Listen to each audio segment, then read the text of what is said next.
we'll start with really basic, straightforward stuff. So, can you just explain a bit of the history of the government's role with the eradication effort, sort of where and when it started and why? Just a basic sort of. Yeah. Well, I suppose the issue of foxes in Tasmania has been a matter of debate and discussion since colonisation, really, and the existence of foxes or not has been much debate in the colony and in the state over many, many years. But really in the late 90s and early 2000s there was the increasing evidence that foxes were on the island.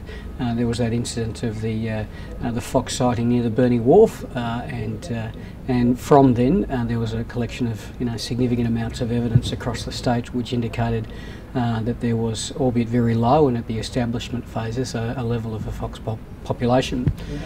So the government, in concert with the federal government, sat down and said, well, this is clearly an issue. The cost, potential cost to agricultural businesses and to tourism operators has been framed at around $20 million annually if there is a fox population that takes hold, and that's not to mention the untold damage that it will play on our ecosystems and our biodiversity within the state. So jointly with the federal government we've invested significant dollars, and currently it's approximately $5 million per year. The feds have committed $7 million over a 3-year period ending next year, and we're currently putting in approximately $3 million per year. And really this is a long-term program to ensure that the fox population in Tasmania doesn't take hold. Yeah. One adjustment. Is that too much inside? Or? Noise with that cord, that's really... Just a real little bit, only. Yeah. Only when you tapped. Okay. Alright, well I'll just keep my hand there then, and yep. sometimes... You should be alright now. Yeah. Just the cord's not under your hand. Yeah. Can you just sort of explain a bit of the structure, how the eradication program works within the different government departments? So I'm sure that, there's sort of a bit of correlation, like crossover with different departments. Yeah.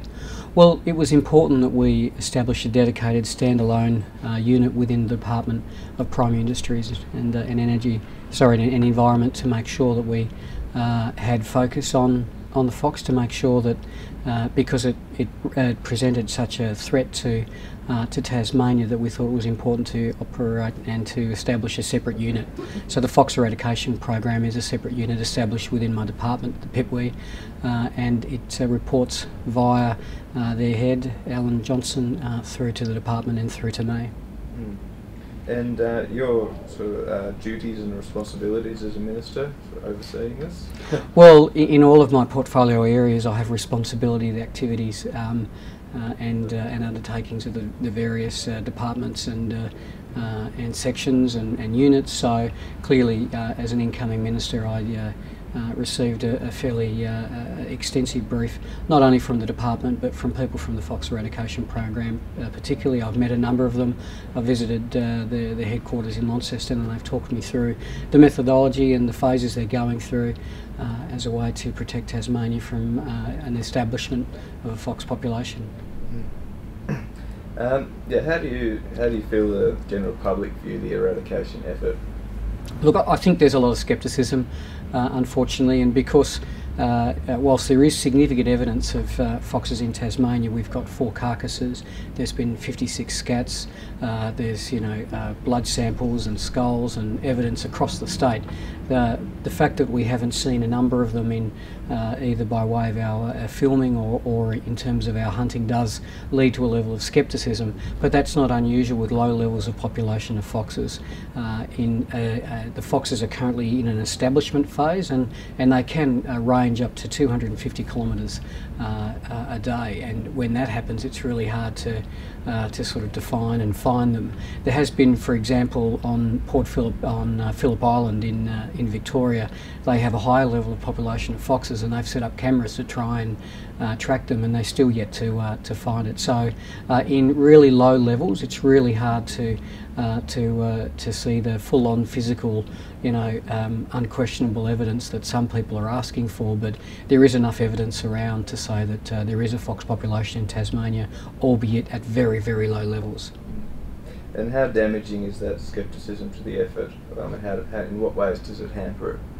Well, I think it hampers it in two ways. I think it really does hit at the morale of the fox eradication program. The people involved there are really passionate about this, and they know what threat foxes present to Tasmania, and they're working very hard to ensure that the fox does not get a foothold. So partly it's about morale, but also we've seen a number of people playing games and hoaxes, and that does unfortunately muddy the waters in terms of, I suppose, what is the clear and present danger that foxes present. We have a technical advisory panel which is drawn from people across the country, from people expert and from the fields related to programs such as foxes and pests and nature conservation. And there's no doubt in their mind that we do have a very, very low level of fox population, but there are foxes in Tasmania. Mm. Yeah, you mentioned hoaxes. That leads directly to what I was next going to ask about. What powers and penalties sort of legislated to deal with hoaxes? I mean, what sort of penalties apply to people if it's proven that they are committing hoaxes? Well, ultimately that's a matter for the courts. But if there are fines and there are sentences that can be. I'll start that again because it's a bit. Yeah. Ultimately, that's a matter for the courts. Impersonating people and giving false information and making accusations and creating environments which lead to significant, I suppose, runaround by the Tasmanian police and by government departments. And there are offences for those. In terms of the exact penalties, it's a matter ultimately for the courts. But some of these things are pretty intense and quite well thought out, and that does lead to penalties, unfortunately. Yeah. Is anyone being charged with a hoax? Not that I'm aware of. There's been a number of investigations, and again, that's not really the focus. That's really on the fringes of the fox eradication program. There are some things that are occurring on the fringes, but ultimately the work of the fox eradication program is pretty intense and is of absolute substance. Yeah, I mean the reason I mention it because it goes to public perception. If there's not a differentiation between what is a hoax and what is actual evidence, yeah, and there's a real muddying of the waters, that's where a lot of the scepticism comes from. So what I'm getting at is, do you think it would be in the program's interest, the government's interest and the police's interest to fully go after people who are committing hoaxes? Well, I think at the end of the day, the focus is on making sure that we do the work that's needed to be done to ensure that the fox population doesn't establish in Tasmania. That's the focus of the fox eradication program. On the fringes, you will have some people try and play games, and we've seen some hoaxes, and I think the police are investigating those, and that's a matter for Tas Police. But ultimately, the evidence is pretty strong. We found 4 carcasses. In fact, one of the carcasses that was found in 2001 actually found a species in the stomach of the fox that was endemic to Tasmania. So it was pretty clear that that fox had been in Tasmania and had been eating local Tasmanian fauna. So from our perspective, there is enough evidence to say that it's there. The focus of the fox eradication program is to make sure that the fox population doesn't establish and that they are kept at very low levels, and hopefully one day we can be fox free. And I think we've got to understand that this is the first time that this has been attempted, as far as I'm aware, across the globe, because foxes have such an establishment across the world that we're one of the few places that does not have foxes, and very rarely is a government or a community presented with an opportunity in the establishment phase of a fox population to stop that and stop it getting a foothold within the rural areas of Tasmania. I don't want to dwell on this, but community support is vital to the eradication effort. Everyone says that. Yep. So that's why I just don't quite understand why the hard evidence is not really separated and made, or the hoaxes aren't really made an example of, so that people can get a clearer perspective of what is real evidence. Look, I see your point. I actually think the majority of people that I talk to understand and believe, once they've seen the evidence, that there are foxes in Tasmania. There are a couple of high-profile people who are very passionate about this, and get onto websites and blogs, etc., and make their views known and ask questions. And again, we're very much open to questions and constructive criticism. We're a very transparent process. In fact, probably one of the most transparent government processes of recent years. And when you log onto a website and you see a story about foxes and it has 50 comments, and you think, oh, okay, well that's created some public debate. But then when you realise 49 of the comments are from two people talking to each other, then you actually think, well, what is the community's view? And I think the vast majority of Tasmanians that are aware of the evidence absolutely understand that there are a low level of fox population in Tasmania. In fact, the parliamentary committee into this acknowledged that the evidence was overwhelming and that there is a very low level of fox population, but in Tasmania. Yeah, you don't have to convince me. I've read the PAC report, and Yeah. I understand that. I think there's a real communication problems with the general public, just with the man in the street. Yeah. I mean, I'm not talking about those conspiracy theorists as such. It's just you ask a lot of people, and they say, "Oh, they haven't caught a fox." They don't understand the complexities of a low density population and how unique it is. And again, we're trying to do that, and sometimes the media will only report they want to report. We've done press release and statements to Parliament, public, the parliamentary committees, and we've tried to get the message out there as best we can. We've got the fox eradication program people dealing with, the Tasmanian Farmers and Graziers Association, with local farmers, with landholders, and I think they understand the potential danger and the good work of the potential danger that the fox presents, and the good work of the fox eradication program. If we spend all of our resources on marketing and communications, we really wouldn't be able to do the work that we need to do. We're spending a lot of money on this, and we want to make sure that it's at the appropriate end, and that's the end to ensure that the fox does not establish in Tasmania. Makes sense. Yeah. Getting back to the origins of the program, I know there have been incursions over the years. It's well documented. The foxes have been brought in for various reasons since forever. But the original program was set up in light of a story relating to two lots of foxes, which was investigated by police. And I was just wondering if you could comment on that and the veracity of that story. Again, this is I'm very much involved with where we are in the contemporary sense of the fox eradication program. Look, I'm aware of those investigations, and again, that's a matter for Tasmania Police and the line of inquiry that they followed. Based on what I've got and the information that I've received from the fox eradication program and the technical advisory panel, is that the evidence is overwhelming. There are some bits of evidence which are disputed, and in some people's mind every bit of evidence is disputed, but in terms of the evidence of foxes in Tasmania, I think it's unquestioned. Yeah, that particular story was actually used by the eradication effort up until the time you became Minister, and then that was just disproved basically. It was the eradication program in that public information session started saying that is no longer the case.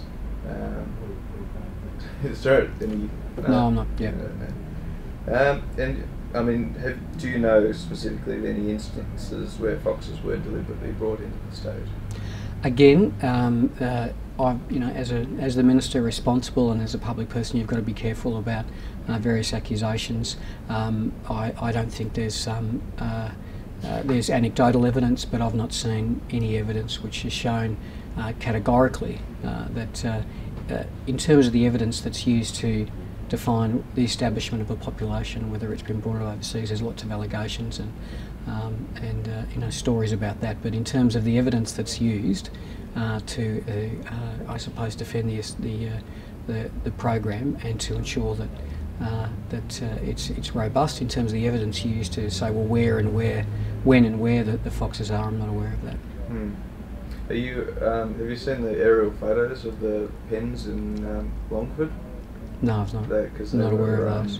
Yeah, initially, apart when the original the task force was created, it was at the exact same time as these aerial photographs were taken, and the people in the departments, when they set up, used these photos as passed around. Have you seen, were you briefed on this? Well, I mean, as an incoming minister, you get briefed on the history, but the focus is very much on what's happening now and what we're trying to do to make sure that the program's running well.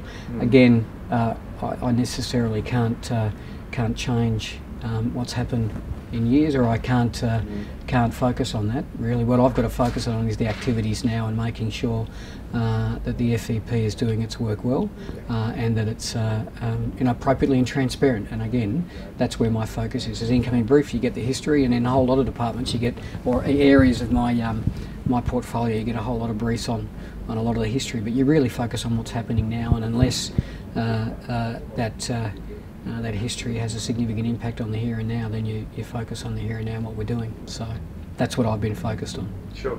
Okay. The PAC report was very open-ended in regards to when success would be achieved and how you quantify that. Yeah. Do you have any thoughts on that? Yeah, look, it is, and again, the people within the program and within government, we're looking at, well, again, what is success in this? Is it making sure that we have foxes at an extremely low level? Where's the occasional piece of evidence, or where the data has proven over a number of years that we can't find scats, we can't find carcasses, or any form of strong evidence to say that the fox is present in Tasmania? Is that the success point?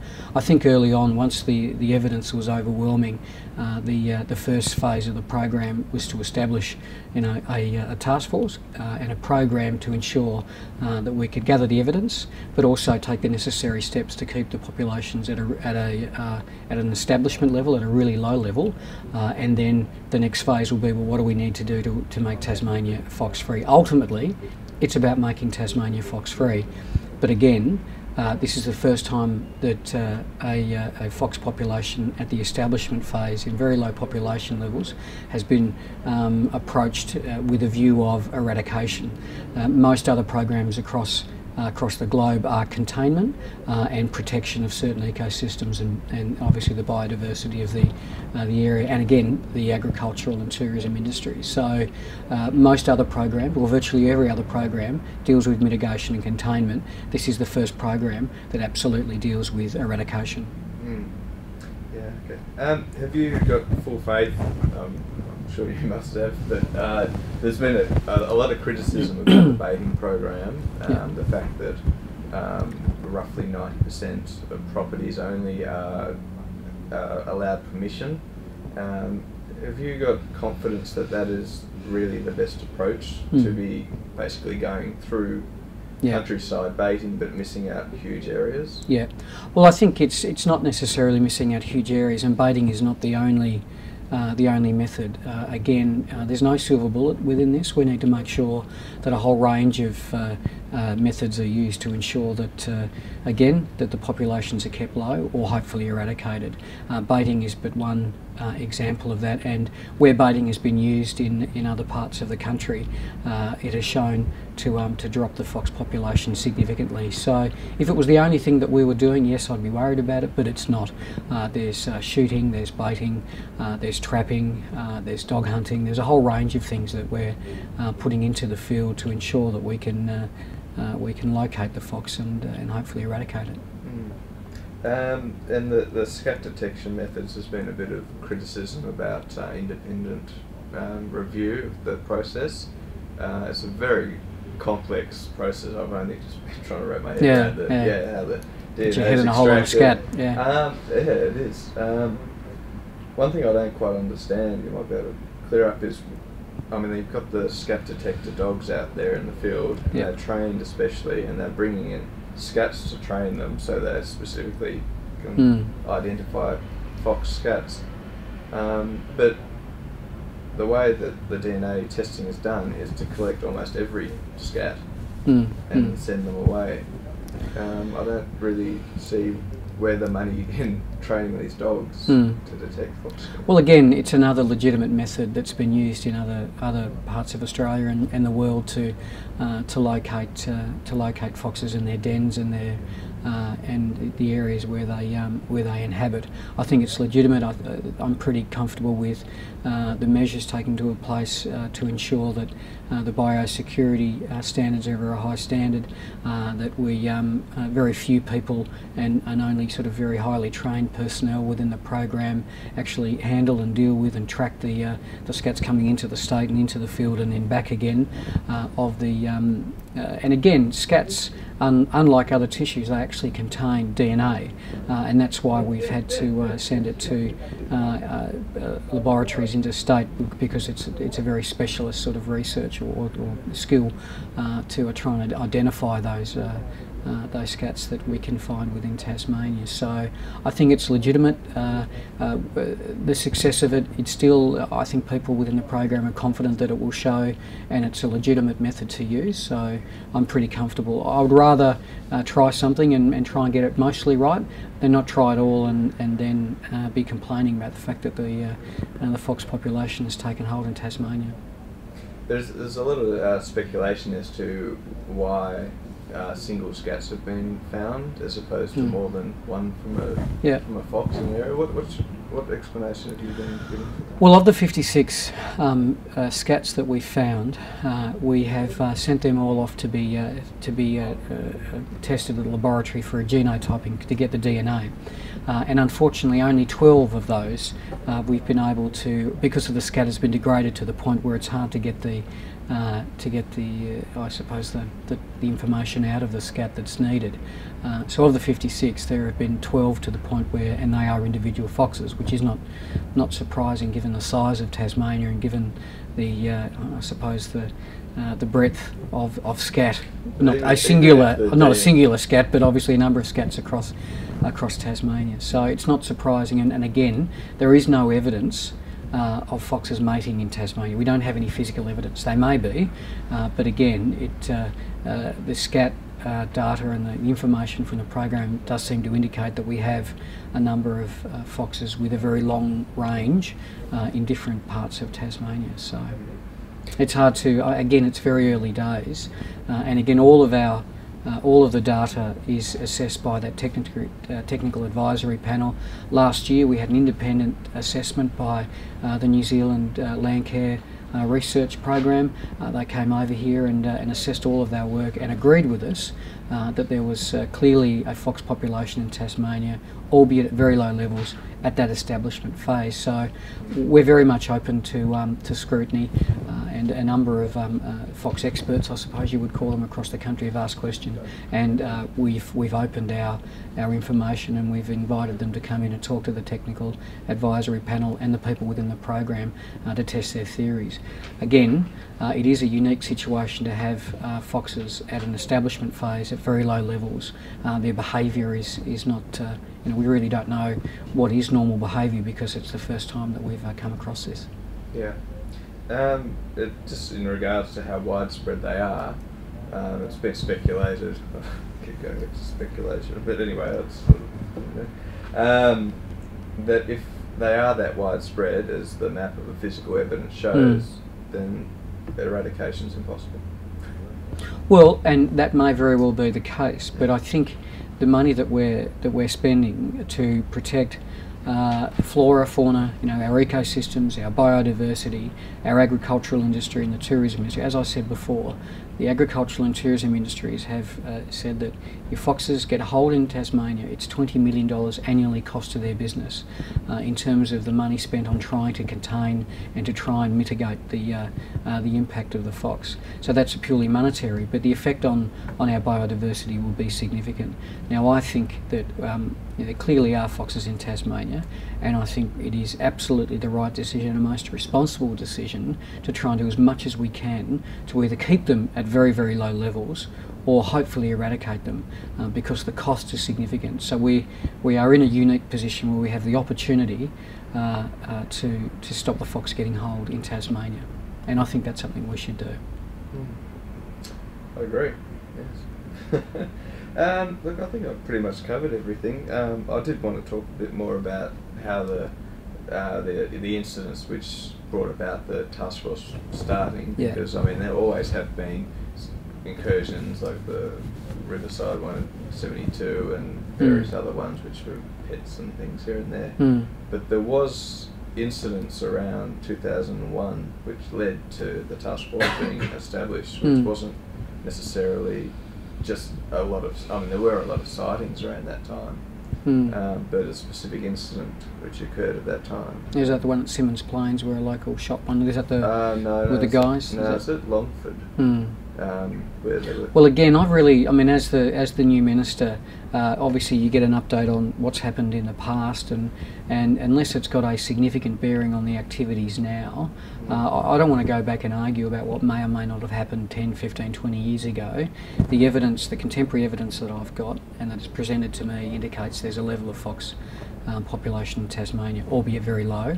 And my focus, I mean, my absolute focus is to make sure that we're doing as much as we can to ensure that the fox does not get hold. So I'm really focused on the current data that's coming through, because again, the work is of such substance and significance that every week you're getting new information or information updates from the fox eradication program. The technical advisory panel meet regularly and assess. We get outside people in the field who provide comment, sometimes in the media, sometimes directly to us, and that does keep us focused on exactly what we're doing now. And we're doing some, I think it's extremely transparent and open. Every time there's been a question raised or a level of concern raised about our activities, we've opened up what we're doing. We're debating and we're talking to those people and inviting them in to have a look at what we're doing to I suppose to assess the veracity of their views. But it's something that's of substance and transparent, and it's really important. Okay. Look, I think we've pretty much covered everything I wanted to. All right. Film, unless you've got any. No, I think that's it. I mean, I think they're at such low levels that we've just got a window of opportunity to get it right, and the opportunity cost in some respects, but also the impact. You look at other states and what they're doing to deal with their fox population, and we're in this unique position where if we can either ideally get rid of them, eradicate them completely from Tasmania, or keep them at such low levels, other states are doing that with massive populations of foxes, and it's millions of dollars in cost, not only to damage crops, etc., but also to the mitigation and containment strategies. What I find extraordinary still is the fact that no one's been prosecuted, because they've got here somewhere, somehow. People have been responsible. The one in Burnie Dock, which came up with Bramble ship. Yeah. Why was there no prosecution there? I mean, even if it was inadvertent, they brought it. I mean, there was legislation in place at the time. They should have been. Well, I suppose there's evidence, and then there's evidence to convict. There are views, and I think ultimately the Tasmania Police need to be confident that they've got a case. I mean, this is public resources as well, and we can pursue prosecutions that may not get up, but that's a whole lot of waste of money when there's a whole range of other things that the Tasmanian Police could be doing. But ultimately, if there is evidence, the Tasmanian Police will follow it up and will prosecute. Again, with the fox, there was a witness saying it was near a brambles boat or a brambles thing, but there's no evidence to say that it actually, strong evidence to say. Yeah, Max, what's his name? At the time, he was Max. He said there was videotape. He was quoted in the Australian saying there's video of it coming off the boat. But if there's evidence to say that people are bringing foxes in that we can prosecute, we'll absolutely prosecute. Yeah. Very good. Yep. Okay. No worries. Thanks very much, David. All right. Good on you guys. No worries.